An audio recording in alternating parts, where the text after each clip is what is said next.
Hello dear students, today again welcome all of you at our YouTube channel Maths by HL Sir। आज हम लोग chapter number 5 व्युत्क्रम अव्यय एवं रैखिक समीकरण का अगला पार्ट पढ़ रहे हैं। इससे पहले हमने 5.1 जो एक्सरसाइज है उसके कंप्लीट कर लिए एंड मिसेलिनियस मतलब विविध के भी कुछ क्वेश्चंस कर लिए हैं। रैखिक समीकरण यानी inverse of A matrix and linear equation. पहला हमारा पॉइंट रहेगा सारणिकों का जो अनुप्रयोग है यानी एप्लीकेशन ऑफ डिटरमिनेंट। सबसे पहला अनुप्रयोग जो है वो क्या है, इसमें हमारा जो पहला एप्लीकेशन रहेगा इसमें त्रिभुजों का क्षेत्रफल या त्रिभुज का क्षेत्रफल। जो त्रिभुज होंगे वो कोई भी त्रिभुज हमारे पास दे रखा है तो उसके तीनों शीर्ष दिए हो तो हम उसका क्षेत्रफल निकाल सकते हैं। एरिया ऑफ ट्राइंगल,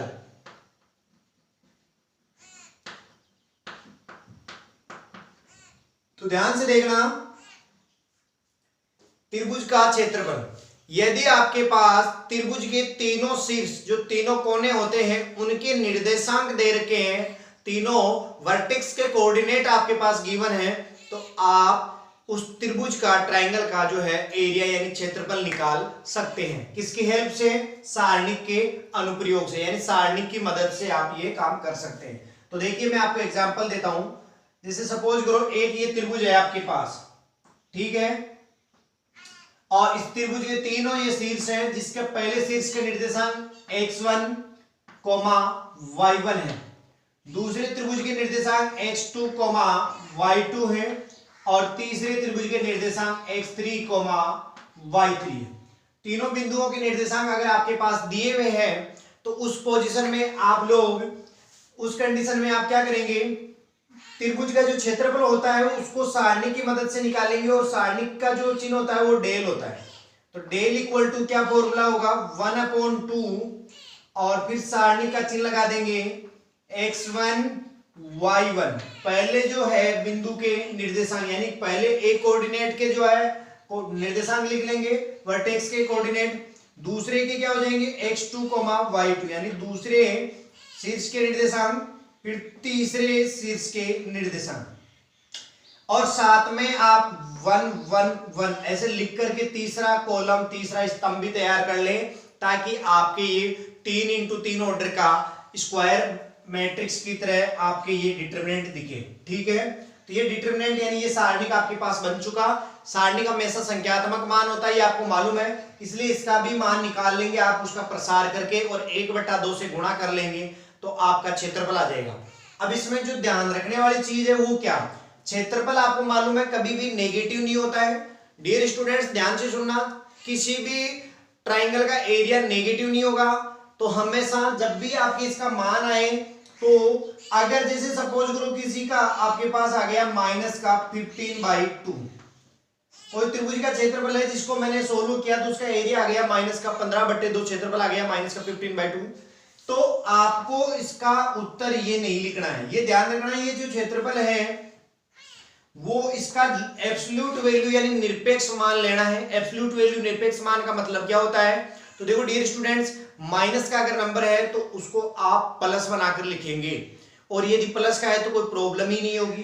तो यहां पर आप इसको 15/2 लिख करके और उसके बाद में लिखेंगे निरपेक्ष मान, निरपेक्ष मान यानी एब्सोल्यूट वैल्यू। अगर आप इंग्लिश में लिखना चाहें तो एब्सोल्यूट वैल्यू। ठीक है, यानी आपके पास एब्सोल्यूट वैल्यू लेके चलनी है, माइनस का भी होता है तो प्लस की हो जाती है एब्सोल्यूट वैल्यू। ठीक है, ये आपका आंसर आ जाएगा। और हमेशा पीछे वर्ग इकाई लगाए, स्क्वायर यूनिट जो हम लोग लगाते हैं ना, तो वो जरूर लगाएं। उससे क्या होता है कि आपके जो क्षेत्रफल की इकाई है वो लग जाएगी। ठीक है, तो मैं समझता हूं त्रिभुज का क्षेत्रफल निकालने में कोई दिक्कत नहीं होगी। नंबर 2, अगर आपके सवाल में निर्देशांक में से किसी एक को ना दे करके वगैरह ऐसे कुछ दे देता है और क्षेत्रफल पूछने के बजाय आपको क्षेत्रफल देता है, यानी एरिया अगर गिवन है, क्षेत्रफल का मान दिया हुआ है, ये जो क्षेत्रफल होता है त्रिभुज का वो अगर दे रखा है तो मैं यहाँ पर लिख सकता हूँ डेल्टा की जगह या त्रिभुज के क्षेत्रफल की जगह। ऐसे हिंदी में आप लिखना चाहो तो एरिया ऑफ ट्राइंगल यानी त्रिभुज का क्षेत्रफल, इसका सिंबल जो होता है त्रिभुज का क्षेत्रफल डेल बराबर 1/2। तो आप इस कंडीशन में क्या करेंगे, जब आपके पास क्षेत्रफल दे रखा है तो उसको लेंगे। जैसे मेरे पास क्षेत्रफल दे रखा है 5 वर्ग इकाई, ऐसे लिखा है कि कोई त्रिभुज है जिसका क्षेत्रफल 5 वर्ग इकाई है और उसके ये शीर्ष है, लेकिन इसमें ये k का मान ज्ञात करो। तो 5 को लेंगे तो 5 का जब मान क्षेत्रफल की जगह यहाँ रखेंगे आप, तो ये ध्यान रखना प्लस का भी रखना है उसको और माइनस का भी रखना है। जब क्षेत्रफल दे रखा हो एरिया, तब प्लस और माइनस उसको दोनों लगा करके उस मान को लेना है, क्योंकि आपको मालूम है क्षेत्रफल अगर जैसे यहाँ पर आपने देखा एग्जांपल, अगर माइनस का भी कोई कैलकुलेशन माइनस की भी आती है तो उसको क्षेत्रफल की दृष्टि से हम प्लस का लेते हैं।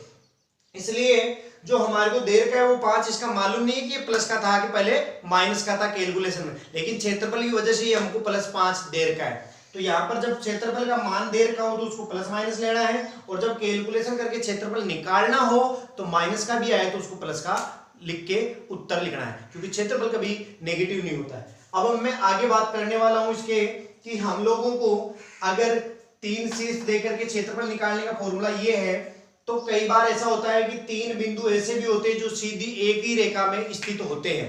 इस बात को समझना, जिसको हम बोलते हैं संरेख यानी कोलिनियर। जैसे ये पहला पॉइंट था ये वाला, और दूसरा पॉइंट ये रहा, दूसरा शीर्ष ऐसे त्रिभुज के लिए, लेकिन ये तीसरा शीर्ष भी दोनों की लाइन पे कहीं ना कहीं आ जाए। ये सपोज करो ये आ गया, तो तीनों को जब मैं मिलाता हूं आपस में तो ये एक सीधी रेखा बन रही है ऐसे आर पार, नहीं समझिएगा। जैसे इन दोनों को मिलाया, इन दोनों को, लेकिन ये भी आ गया, या इन दोनों को मिला के आगे बढ़ाते हैं एक ही लाइन पर आ जाए। जब एक ही लाइन पर आते हैं 3 पॉइंट, उसको कोलिनियर पॉइंट बोलते हैं यानी संरेख बिंदु बोलते हैं। और इस कंडीशन में आपके कभी भी क्षेत्रफल नहीं बनेगा। क्षेत्रफल जब नहीं बनेगा तो त्रिभुज का त्रिभुज नहीं बनेगा, सॉरी क्षेत्रफल नहीं, त्रिभुज नहीं बनेगा यानी ट्रायंगल नहीं बनेगा। और जब ट्रायंगल ही नहीं बनेगा तो इसका क्षेत्रफल जब आएगा कहां से, जब त्रिभुज बनेगा तो क्षेत्रफल निकालोगे आप, नहीं समझे क्या मेरी बात को। इसलिए इस बात का ध्यान रखना कि क्षेत्रफल जब हमारे पास निकालना है तो ये फॉर्मूला इस कंडीशन में क्या काम कर सकता है। इस फॉर्मूले में हम लोग त्रिभुज का जो क्षेत्रफल लिखते हैं उसकी जगह 0 लिख लेंगे, क्योंकि हमारे को तीनों बिंदु, अच्छा ये 0 लिखेंगे या आएगा इस बात का पता कैसे चलेगा।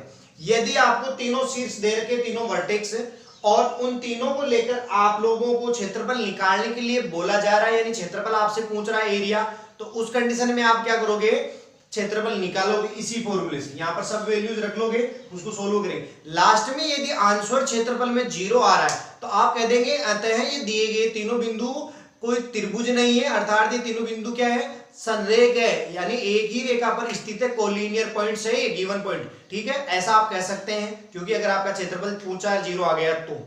यदि आपसे क्षेत्रफल नहीं पूछता है और वो आपसे ये पूछता है कि ये 3 पॉइंट है, तो आप प्रूव करके बताइए, मुझे सिद्ध करके दिखाइए कि ये तीनों पॉइंट कोलिनियर यानी संरेख है। तो आप उसको कैसे सिद्ध करके बताएंगे कि ये संरेख है, उसके लिए भी आपको क्षेत्रफल निकालना पड़ेगा, क्योंकि संरेख बताना है तो आपको क्षेत्रफल उसका 0 लिख के दिखाना है। तो वही बात है, अगर आपको सिद्ध करने के लिए भी दे देना तीनों पॉइंट्स के कोऑर्डिनेट, तो उनके लिए भी आप क्षेत्रफल वाला ये फॉर्मूला यूज करके निकालेंगे। लास्ट में 0 आएगा तो आप कह देंगे, अर्थात यहां पर एरिया 0 आने का मतलब क्या है, आपके तीनों पॉइंट क्या है, कोलिनियर अर्थात संरेख बिंदु है ये, इसलिए इसका क्षेत्रफल त्रिभुज का 0 आ रहा है।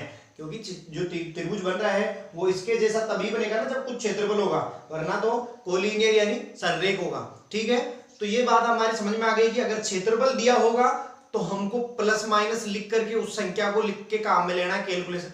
अगर आपको क्षेत्रफल पूछ रहा है तो आप इसकी तरह से फॉर्मूले में रख के मान शीर्षों को और निकालेंगे, और लास्ट में अगर माइनस का आता है तो प्लस का बना लेंगे, अदरवाइज प्लस का है तो कोई दिक्कत नहीं।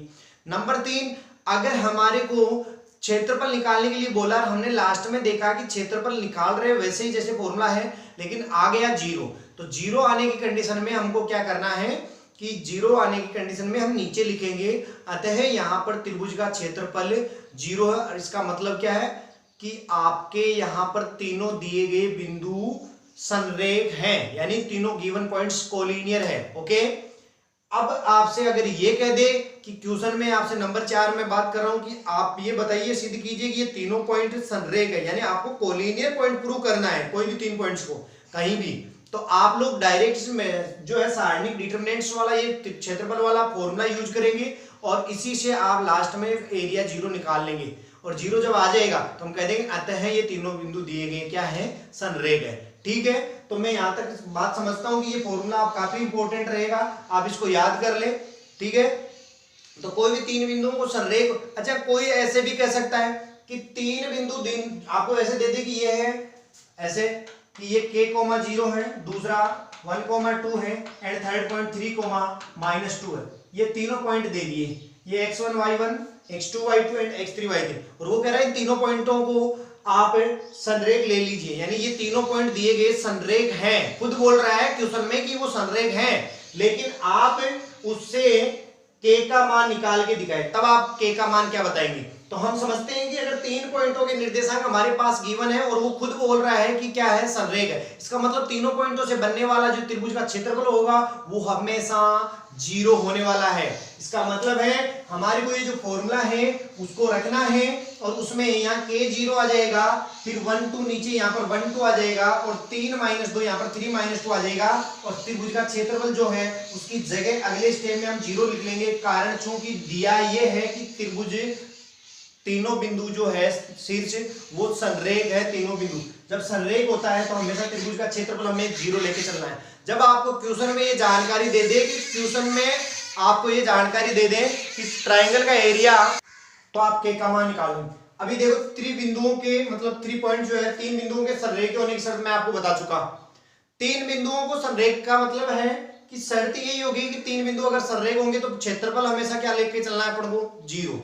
जो ये क्षेत्रफल का फॉर्मूला है उसके बराबर में क्या ले लेंगे, जीरो। अर्थात यहाँ पर ये शर्त रहेगी 1/2 इंटू ये जो त्रिभुज का क्षेत्रफल का जो फॉर्मूला है एरिया वो 1/2 x1 y1 x2 y2 और x3 y3, और यहाँ पर 1 1 1 आ जाएगा, इक्वल में क्या लेके चलेंगे, जीरो। तो उसका मान जीरो के बराबर ले लेंगे। आपको सवाल में दे रखा है कि तीनों बिंदु जो है संरेख है तो बराबर में जीरो लेके चलेंगे, ये शर्त होती है। ठीक है, तो अब ये, और यदि आपसे तीन बिंदु देख करके ये पूछ रहा है कि सिद्ध कीजिए कि ये संरेख है, तो आपको मैंने बता ही दिया कि आप लोग जीरो तो लेके चलेंगे नहीं, क्योंकि आपको तो सिद्ध करना मालूम थोड़ी ना है। तो इसके एरिया को निकालेंगे, लास्ट में जीरो आ जाएगा, तो मतलब यही हो गया कि जीरो तभी आता है जब तीनों बिंदु क्या होते हैं, संरेख। ठीक है, तीसरा पॉइंट जो मैंने बताया वो इंपॉर्टेंट रहने वाला है कि कोई भी दो बिंदु दे दे, कोई रेखा के दो बिंदु दे दे और उस रेखा का समीकरण पूछ ले, ये समझना इंपॉर्टेंट है। तो देखिए ध्यान से, तो जो हमारे पास मेन पॉइंट था वो है दो बिंदुओं से गुजरने वाली रेखा का समीकरण, यानी दो बिंदु दे रखे हैं उनसे जाने वाली इस रेखा का समीकरण पूछ रहा है, यानी equation of A line passing through 2 points. ठीक है, दो पॉइंटों से पास होने वाली लाइन का आपको इक्वेशन फाइंड करना हो तो देखो मैं आपको समझाता हूं। जैसे हमारे पास ये दो पॉइंट है, एक लाइन जो है इन दोनों पॉइंट से जा रही है, एक रेखा। ठीक है, तो इन दोनों पॉइंट से जा रही है जिनके निर्देशांक दे रखे आपको x1 y1 और x2 y2। ठीक है, ये आपको दे रखी है x1 y1 and x2 y2, लेकिन आपको तीसरा पॉइंट नहीं दे रखा है या दो पॉइंट दे रखे हैं, तो इससे आप इसका इक्वेशन निकालने के लिए डिटरमिनेंट यानी सारणी को कैसे यूज करेंगे, सारणी का प्रयोग कैसे करेंगे, तो मैं आपको बताऊंगा कि दो पॉइंट आपको दे रखे हैं, यहां पर एक तीसरा पॉइंट आप ले सकते हैं, क्योंकि आप जानते हैं कोई भी रेखा का जो समीकरण होता है उसमें x एंड y होता है, और x एंड y तभी आता है क्योंकि ये जो रेखा है उसके ऊपर अनंत बिंदु है। अनंत पॉइंट्स में से एक ही पॉइंट ऐसा है जो आपके पास इसके कोऑर्डिनेट x एंड y होंगे। ठीक है, x एंड y हम लेके चलेंगे जो कि एक वेरिएबल चर बिंदु है। तो चर बिंदु हमेशा लेके चलेंगे, चर बिंदु कहीं पर भी हो सकता है जिसके निर्देशांक x, y होंगे, वेरिएबल पॉइंट। ठीक है, तो यहां पर आप लोगों को करना क्या होगा, अभी इसका तीनों बिंदु क्या हो गई है, संरेख हो गए, यानी कोलिनियर हो गए। तीन बिंदु जब संरेख हो गए तो हम ये यहाँ पर डिटरमिनेंट वाला ये वाली कंडीशन यूज कर सकते हैं। अर्थात यहाँ पर हो जाएगा इस कंडीशन में 1/2 डिटरमिनेंट, पहले जो चर बिंदु उसके निर्देशांक लिख लो x y, जो आपके पास x और y ही रहेंगे, और जो दे रखे हैं दोनों निर्देशांक वो यहाँ पर लिख लो x1 y1 and x2 y2, और यहाँ पर 1 1 1 लिख लेंगे। इस प्रकार ये तीनों बिंदु जो आपस में संरेख होने की वजह से इसका जो मान होगा, वैल्यू होगी वो जीरो के बराबर होगी, और 1/2 का मतलब इधर चला जाएगा तो जीरो ही रहेगा। और इस सारणिक का जो भी मान निकालोगे उसका मान 0 के बराबर लेके चलोगे और सारणिक में x एंड y दोनों आएंगे। समझ में आ गया? तो जो xy में जो भी आएगा वो मान बराबर में 0 रहेगा, तो ये क्या होगा आपके पास, एक रेखा का समीकरण होगा। ठीक है, एक इक्वेशन होगी एक लाइन की। ठीक है, तो समझ में आ गया होगा। 2 पॉइंट दे तो हम कैसे कर सकते। अब हमारे पास एक पॉइंट और है, वो है कि अगर 3 समीकरण दे रखे हैं तो उनका हल कैसे निकालते हैं, रैखिक समीकरण निकालेगा, ये इंपॉर्टेंट है। ठीक है, तो देखो वो भी मैं एक बार इधर आपके लिख के दिखा देता हूं, क्योंकि फिर अगले पार्ट में इसके क्रेमर नियम के सारे सिस्टम को हम पढ़ लेंगे। यहां पर एक बार ये मैं बता देता हूं कि कोई भी रैखिक समीकरण निकाय है उसका हल निकालने के लिए कैसे हमारे पास समीकरण आती है। 3 समीकरण आएंगे, a1x plus b1y plus c1 equal to, आप ये समझ लो d1 है, और यहां पर a2x plus b2y plus c2 बराबर आपके पास यहां पर आ जाएगी, सॉरी यहां पर z भी आएगा, और बराबर में d1, यहां पर भी z आएगा और बराबर में d2। ऐसे a3x plus b3y plus c3z equal to d3। यहां पर 3 समीकरण होंगे जो x y z 3 चरों में होंगे और उनके गुणा में इनके गुणांक लिखे होंगे, बराबर में कोई ना कोई संख्या लिखी होगी। अगर आपके पास d1 बराबर d2 बराबर d3 अर्थात तीनों का मान यदि 0 के बराबर है, तब आप लोग इसको कहेंगे समघाती। इस सिस्टम को क्या कहेंगे, समघाती, होमोजीनियस। और इस कंडीशन को छोड़कर अगर तीनों का मान 0 नहीं है उसको कहेंगे विषमघाती। अब इसके बारे में आगे चर्चा करेंगे, क्रेमर नियम आएगा, क्योंकि क्रेमर नियम बस लास्ट बचा हमारे पास। अब क्रेमर नियम हमारा अगला पार्ट होगा और उसके साथ अब हम इसके क्वेश्चन जो भी इससे रिलेटेड है और क्रेमर नियम से रिलेटेड है, और क्रेमर नियम के साथ में ही जुड़ा है आपके अव्यय सिद्धांत, यानी मैट्रिक्स में जो प्रिंसिपल है उससे भी आप लोग कैसे निकालते हैं, क्रेमर नियम से और अव्यय सिद्धांत से, इन दोनों को हम पढ़ लेंगे अगले पार्ट में। सभी स्टूडेंट्स को थैंक यू।